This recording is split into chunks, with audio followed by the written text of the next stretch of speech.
Welcome everybody. Today I just thought it would be nice to talk about the new Bedwars seasoned kits. So today we're going to be talking about the currently 6 kits that were released so far in the winter season of Bedwars. And when the next kit for tier 25 comes out, we will also cover that one respectively. And we will be going in order of tiers and then to any purchasable ones.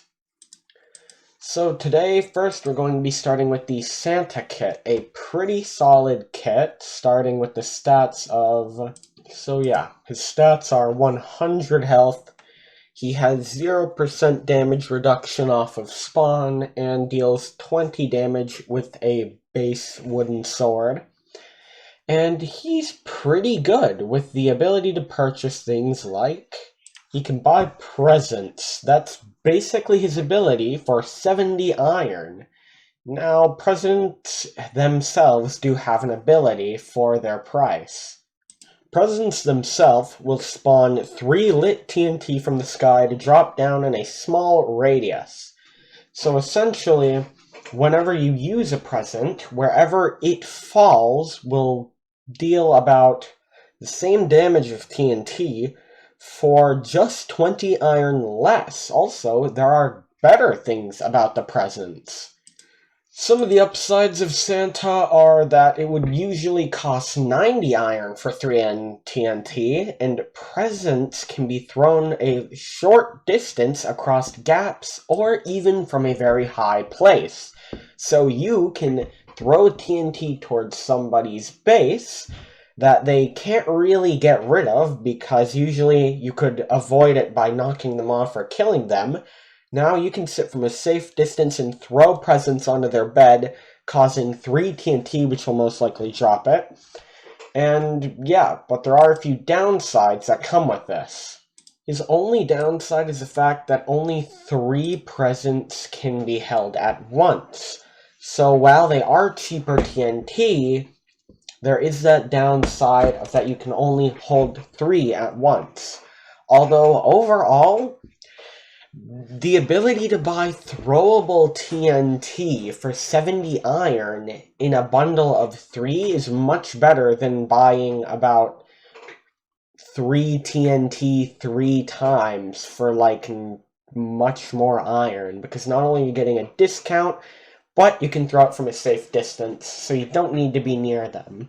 Other than that, the Santa kit's a pretty good kit. This next kit's pretty clear. Run as fast as you can. You aren't catching him. He's the Gingerbread Man. Sitting at 100 health, 0 damage reduction, and 20 base damage, he is pretty much a basic kit, unlocked at level 20 of the Battle Pass for free. Now, this guy's got a little catch to him. Instead of any other ability where you'd usually get a weapon or something useful, this is more of a team item. The Gingerbread Man has the ability to buy gumdrop pads that will reduce 100% of your fall damage, as well as provide an additional 10% shield to him and any team members who use it. Now, like most kits do have an item, this one's going to set you back around 40 iron. Now, while that is a bit on the expensive side, there is a very easy alternative, and there are much better upsides. Now, the upsides are very clearly here, like the fact that you can use it to jump from very high up places to confuse opponents, because usually from a very high fall, well, you die. And it also can be used in battle for extra shields, which 10%, well, not much, is still something that's going to keep your health sitting high. Now, straight into the downsides, which are clear. 40 iron is a little much for a bounce pad that doesn't really boost you that high, and it can be stolen by other teams with a single pickaxe hit, rendering it useless to you, and now it's the enemy teams to use and gain shield from.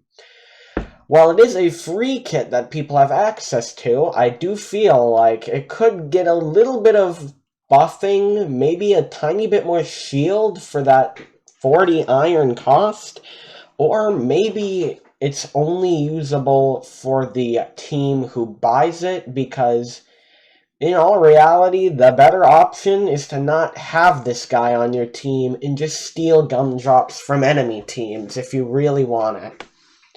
Now, next kit.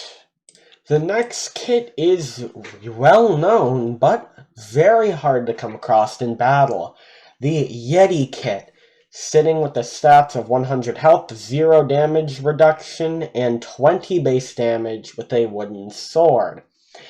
Now, this kit itself is better than no kit, but has a very specific use.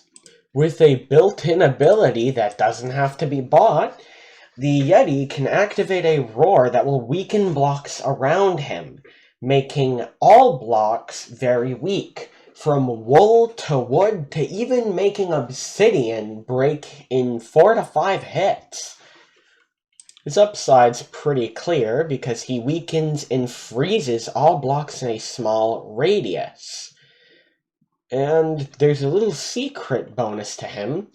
All blocks that were frozen will keep their weakness, which I'm not sure if people know, but keep that in mind. If a Yeti froze your bed and died, you're probably going to want to rebuild your base, because while it will look fine, it still is weakened. Now, on the other side of the spectrum, his downsides. His own downside is that he can weaken his own team's blocks, so if somebody builds up high above your bed, don't expect to get them down with the Glacial Roar, as not only will you weaken their blocks, but you will also weaken your own blocks, making it like a game of Spleef half the time, as well as the painful cooldown of 1.5 minutes, so use it wisely or don't use it at all. Overall stats of the class, I would genuinely use this if you didn't have any other good kits or you were playing a very team-based game, such as something like Lucky Blocks, where anybody could get things like obsidian or coral, or it'd even be better to play it as a battle class. If somebody's chasing you, use your roar and quickly break the blocks behind you. You could cause a genuinely large gap between you and the enemy that they'd have to be forced to build over or have to retreat. Other than that, it's a solid kit, but in reality, I'd probably choose a different one over this if you had one. Other than that, it's a solid kit for people who do not have one and is obtainable tier 30 of the free battle pass. Do you want to build a snowman? Is basically what EasyGG said. This next kit, the Snowman, is a premium battle pass item unlocked at tier 40. Now, sitting at 100 health, 0 damage reduction, 20 base damage using a sword, and 5 base damage hitting somebody with a snowball unarmored, he is a very solid class. Now you're probably wondering, what's Snowball and why does it deal so much damage? Well, let's get right into talking about that. This year, we were all gifted a very good kit and an overpowered one. The built-in kit for the Snowman creates snowballs roughly every 3 seconds that are faster, have much more range to them, like a crossbow, are larger hitboxes, so it's harder to dodge them, and slow targets that are hit, as well as knocking them back, like an original snowball. This is a pretty good class, and each snowball will deal 5 base damage to an unarmed player, or an unarmored player, as well as dealing 1 less every tier of armor. Now, there are some very good upsides to this. Now, let's talk about the upsides. Due from some research myself and other research gathered, this kit gets them rather quickly, removes the need for normal snowballs, the fact that these are easy to get, free, and better, They're useful for popping balloons at people who fell down and are trying to get back up. Useful for slowing running targets or even killing them with their mid-damage. And damage upgrades, from what I've seen, add 1 damage back to the snowball, making it with max upgrades, you could probably deal 1 to maybe 3 damage to a fully armored player. Now, while there are still downsides, they are very small and shouldn't be worried about. The only 2 downsides from this class are that death will reset the amount of snowballs and will only stack up to a maximum of 64. Now, overall, the downsides do not weigh the upsides. The fact that this class is a normal class with health and stuff, but deals more damage with his snowballs, as well as slow enemies, damage upgrades affect them, and is very superior for popping balloons or tagging running players. He's so strong, as well as the fact that snowballs are rather useful, be it that in any game mode are useful for popping balloons and knocking people down. Knocking people down can make them fall off the map or fall to their death, and as you know, that's very good against heavily armored players, because knocking people off the map will instantly kill them, and fall damage will too, no matter what. Now, if I was one of the developers or moderators, personally, I'd nerf this kit. I mean, even though it's stupid overpowered, getting snowballs, even with a max of 64, you're going to be using these things constantly. And this is very good compared to any other snowball. Like, even though you could buy 16 or like 8 snowballs for 16 iron, why would you? Even though you can hold more than 64, you basically are infinite snowballs. Free, for that fact. So, yeah, this kit, while it is also very overpowered, can only be obtained at tier 40 of the Battle Pass, the Premium Battle Pass at that. So if you want this kit and you want to be pretty overpowered, I genuinely say better start grinding. Because with very decent stats and very good snowballs to boot, I would definitely pick this over a majority of kits for any game mode. Now it's time to move on to the final kit of the Battle Pass. Now it's the thing you've all been waiting for. The final kit of the Battle Pass. The Winter Queen herself, Aerie. I think I said that right, but excuse me if I said it wrong. Coming at a base health of 90, 0 damage reduction, and 20 base damage with a wooden sword, she's what looks like a lower than average kit. So you're probably saying, Twisted, why would you use this kit if it has lower stats than all the others? Well, its ability is another built-in ability that's very good.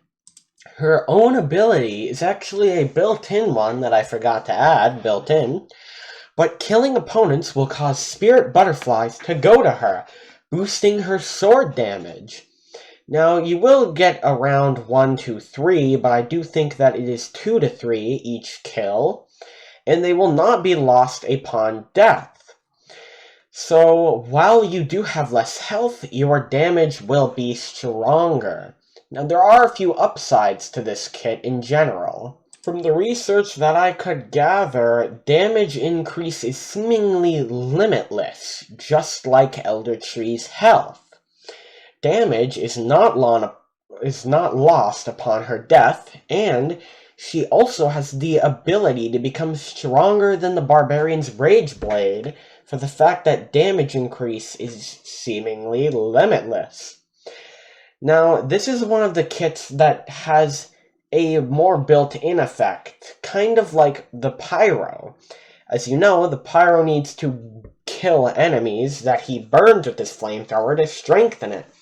As when she kills somebody, she will also get stronger. She also has the ability, just like the Elder Tree, She has a limitless stat, which means while her base damage is 20, that base damage could go up to 40 if you even got enough butterflies for it. With the ability of getting the Emerald Sword and the transfers, that would be pretty good. Now, there is one major downside that I'm sure you're all aware of already. So what's her downside? Well, it's pretty clear that her lower health stat is not a good helper. Now, in order to actually benefit from these butterflies, you need to try and get Aries. But keep in mind that with your lower base health, you will die faster to anything. Like the Iron Sword, I think, deals a base of 30 damage, you will be killed in 3 instead of 4 hits, making it that no matter what armor you have, you better hope your damage can outdamage your enemy. Because with that lower health, if both of you had emerald armor and wooden swords, no matter what, you will die first, which makes her damage power up very needed, because with no built-in damage reduction, that 90 health is going to be pretty bad when you get into fights against things, especially fights that have ranged items. As it says, boost sword damage. That means that I think ranged weapons should not deal extra damage, making your worst opponent the Snowman, a man that can always keep you far from him with his slowing ability and endless snowballs, and Archer and Vanessa, being classes that specifically benefit from being farther from you. So yeah, keep that in mind. While you are a strong class, you do have a weakness that nothing else will have. Time to move on to the 6th and final kit, which isn't the one at tier 25, because it's not out yet. Also, another little bonus is this can only be bought from the Premium Battle Pass at tier 50 specifically. So for anybody who wants to even try this class, better get to grinding.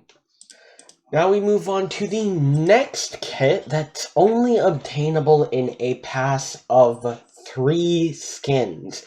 This kit, the Reindeer kit, which will turn all your axolotls into reindeers instead, making it hard to tell if enemies have more axolotls or what ones they have.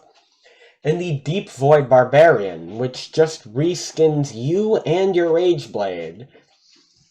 So he sits at some pretty solid stats of 100 health, 0 damage reduction, 20 base damage for wooden swords, and 15 base damage for his axe. Now, let's get to talking about that axe that he can buy for 40 iron. Now, his ability is that he can buy an axe for 40 iron that allows him to deal damage and leap 10 blocks while healing 60% of damage dealt. Now, 15 health isn't that much, like 15 damage for the axe, but still, you can leap through multiple enemies while hitting multiple enemies for 15 damage and heal a minor portion of that health. Along with things like armor that could weaken your healing and damage with it, you could also upgrade the damage with any damage upgrading modifiers, such as things like better damage upgrades for your sword. So, with the ability to leap 10 blocks and heal from hits, there are some upsides to him, like these. He comes with a few upsides of being that he can heal mid-battle for a little clutch of health, can heal off of multiple players while in combat, and decently cheap axe that stays upon death. 40 iron for something that can be used to flee or make jumps you usually couldn't, or even start a fight with raised health if you get hit, is pretty good, except there is one downside. Now, the bad thing about him is he is relatively on the more expensive side, basically being a very upgraded version of Jade. He costs a lot more and isn't earnable from the Battle Pass, just like Jade's hammer, it is also hard to master him. Be it that even the slightest little tilt in your axe swing could send you off the map. Now keep in mind, while jumps can be made with this class that you usually couldn't do, this class is relatively expensive and is kind of hard to use and mostly isn't useful due to armor weakening him. So the later game you play, the more likely you aren't going to use your axe to deal damage, but make jumps and run away. Another small note about this class is the fact that its axe does stay upon death, and is actually a pretty decent item, because if you don't have enough iron to buy any wooden, any swords or stuff, it still can be used to start fights with a little heal. So if you do get hit by a wooden axe, keep in mind you will heal just a tiny bit of health, so you might be able to outlive your enemy. One note that I would put is probably make his axe a little bit more expensive, be it the fact that it's basically Jade but better, and if you've been in their Discord, you've seen that people are posting memes that Jade was there first, and this guy's basically a ripoff. Now, while it kind of is a ripoff, I gotta admit it's kind of a useless kit. Just like Jade, jumping isn't really needed that often, and is overlooked most of the time. Usually used to jump over enemies, but never really seen in combat due to its cooldown. And we will be talking about one more kit that I failed to mention from the, last... In a nutshell, I failed to mention a kit, so yeah, we're going to be doing it now. Alrighty guys, because this video is getting a bit long, but I did have more thorough explanations of the characters, we're going to do a speed round. Now these two are things that came out after my Bedwars tier list thing. Yeah, there's the new kit that everybody was hyped for, and the new Frost Sword kit. So yeah, let's quickly explain these and go over them. Alrighty, so these two kits, I hope I can explain this as best as I can, but let's start with Vanessa. Vanessa has 100 health, 0% damage reduction, and 20 base sword damage. Her ability is built in, and she will shoot 3 arrows when firing a bow at full charge or a crossbow. Note, this does not work for the archer's crossbow and the golden bow, from what I know. So her upside is shoots 3 that can combo knockback and can make it harder to avoid being hit by arrows. So this is very good to knock people off of the map. Downsides is it uses 3 arrows to fire 3, and you can't do it if you don't have 3 arrows. The damage will go from 100% the first shot to 60% the next, and then 40%. And missing your shots could be more costly, as then you're not missing 1 arrow, but you're wasting 3. Now, the damage from 100 to 60 to 40 is the arrows, 1, 2, and 3, and it will reset every time you fully charge it. The bow and arrow has to be fully charged for you to unlock the ability to triple shot. The crossbow just has to wait to cooldown. Now, Freya's kit, which I think I said that right. 100 health, 0% damage reduction, and 20 base damage with a wooden sword. Her ability is built in. Attack opponents to earn Frost. After the bar has been filled, 4 hits with Frost will slow targets. You also have the ability to buy a Frost Blade. Upside, the Frost Sword costs 6 emeralds and deals 47 damage unarmored. The Frost Sword will slow for 2.5 seconds instead of 1.6 seconds every time you hit somebody with Frost. The downside is Emerald Sword is replaced. Frost will take 4 hits to slow. And opponents recently frosted cannot be frozen again until 3 seconds have passed. Then you must hit them another 4 times. So, yeah. In my opinion, Vanessa's good late game when you actually have arrows, but buying the bow like really quickly isn't a good idea because you're wasting 40 iron and more on arrows, which is quite a hefty investment when you only get 8. Freya's kit is decent because it's a built-in that halves your sword, although you will be underpowered while fighting anybody with an emerald sword or even a rage blade. So, while you could technically slow enemies to run away, you'd have to hit them 4 times, which already could get you damaged a lot. Also, you are a close-ranged kit, which means that you'd have to be close enough to freeze them, making Vanessa and Archer counter Freya, especially the snowball guy, because the Snowman is basically her, but ranged, and there's no cooldown. Now, there were some updates to kits such as Pirate Davey. Now, you're probably asking, is Pirate Davey worth it now? Actually, kinda, and this is going to be his re-evaluation. Alrighty, so now we need to re-evaluate Pirate Davey. So first we're going to talk about some side notes about the update. Yeah, Ares and Spirit have both had their max carry reduced to 5. So that means that they went from infinite to 10 to 5. Making it that you now want to start sharing them to your teammates. And Pirate Davey himself comes at 100 health, 0 damage reduction, and base damage with wooden sword is 20. So, as we all know, his ability is to buy TNT cannon for 30 iron to launch TNT out of. Upsides now is he can launch 2 TNT for the price of 1. TNT is now cheaper for him only, from 40 iron to 30, he can launch out of the cannon to move massive distance, so you can go raid with TNT and then launch yourself out of it. And the only downsides are the fact that the cannons can be stolen and it takes time to aim and fire the TNT.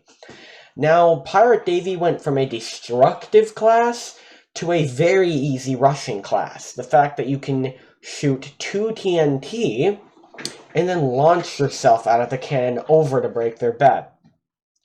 Pirate Davey can also be considered a rushing class, buying his cannons, stuttered for a second, so you can buy the cannons just to launch yourself out of them to make quick travel of bases. The thing is, it does launch you pretty far. Do not underestimate a cannon's power. You could risk launching yourself into a pit. I know this from an experience. But yeah, I'm gonna have to give Pirate Davey a big yes. Because recently from the update, they made his arrow not worth even using. But now they made it very good. Basically, he's risen to one of the top tier classes, being the fact that you can now rush as him. So Pirate Davey, you'll get a pass, because usually I don't like classes like that just get like one thing and that's it, they suck. But you get a good pass, because now you went from trash to good, so I'm also going to have to do this. As you see, this is the old tier list that I made before it. Well, we're gonna have to actually move and duplicate his name to not only fit in solos, because now he's one of the best rushing classes, duos for team rush. He's good in, not really, well 30v30 he's actually incredibly good in. He's good in duels for quick rushing. I mean, he's kind of useless in Lucky Block, but we'll put him there anyway, but you can kind of get those already. He's actually useful in ranked. Actually, I'm just going to have to put him in here, because he's really good. Also, I am sticking with my decision. Barbarian also is OP and sucks in, like, every note. Because, sure, he's good, but if you keep dying, he sucks. If you keep winning, he rocks. Also, Melody, Infernal Shielder, and Elder Tree, I still think they're useless in only solos, due to the fact that Elder Tree, I mean, you gotta go hunt for it. In a low number of areas, it's good, but in solo, you can easily get bullied, and the fact that you can't buy armor, you'll get even bullied. more without teammates to back you up. Infernal Shielder because, like, your shield's not going to do much. Also, he can get shot from the back, so he's better than nothing, kinda. And Melody because you can't heal yourself. But right now, Pirate Davey, you got a little boost up to strong. So yeah, don't nerf Pirate Davey because I feel like he really needed a win, and this is the win that he needed. That's the end of the video. You don't gotta hate me. These are just my opinions, and I might update this tier list later when they add in the tier 25 kit. But yeah, that's my opinion. Have a very nice day.